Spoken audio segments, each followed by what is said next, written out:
Olá, bom dia. Hoje, 11 de agosto de 2022. Meu nome é Marcos Alencar. Estamos aqui para falar sobre trabalhismo em debate, sem juridiquês, de forma simples, clara, objetiva. Olha, o comentário de hoje será sobre. Eu recebo muitos questionamentos, muitas consultas sobre essa questão do controle de ponto e das horas extras. Quem tem direito ao recebimento de horas extras e quem precisa sofrer o controle de ponto. Vamos se focar na questão da isenção do direito das horas extras. Quem não tem direito a receber horas extras? Existe um artigo na CLT, que é o artigo 62, artigo 62. Esse artigo está inserido dentro de um capítulo, que é o capítulo 2º da CLT, tá?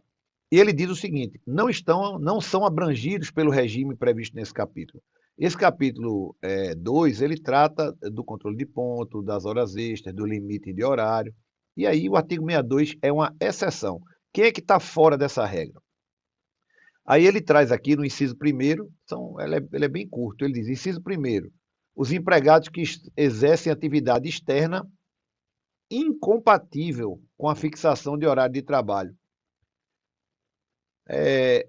O inciso segundo, ele diz os gerentes, assim considerados exercentes de cargo de gestão, que é o que a gente chama tanto de cargo de confiança. E o terceiro ponto, o terceiro inciso é os empregados em regime de teletrabalho que prestam serviço por produção ou tarefa. Aí vamos lá.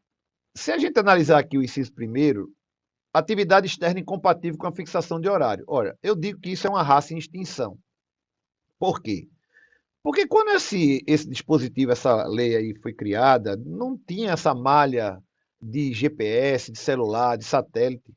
Então, hoje, aonde você está, você consegue se conectar. Você pode ser monitorado. Então, não existe incompatibilidade de controle.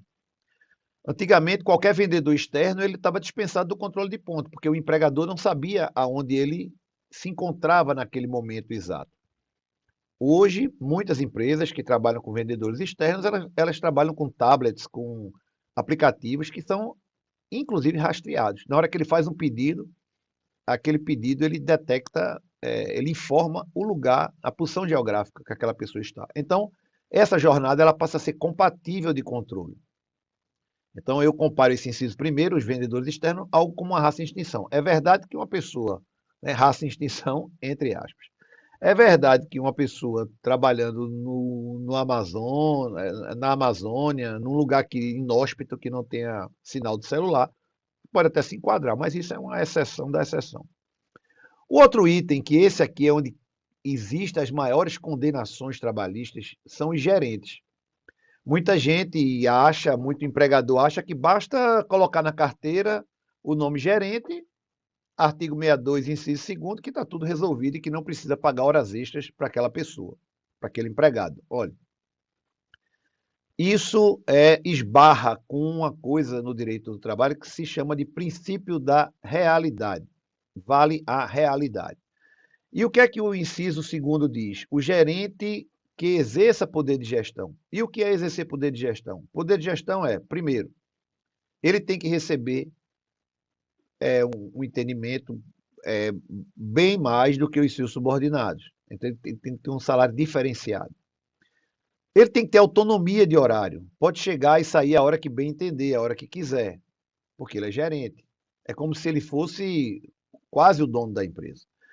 E ter o poder de admitir, penalizar e demitir seus subordinados.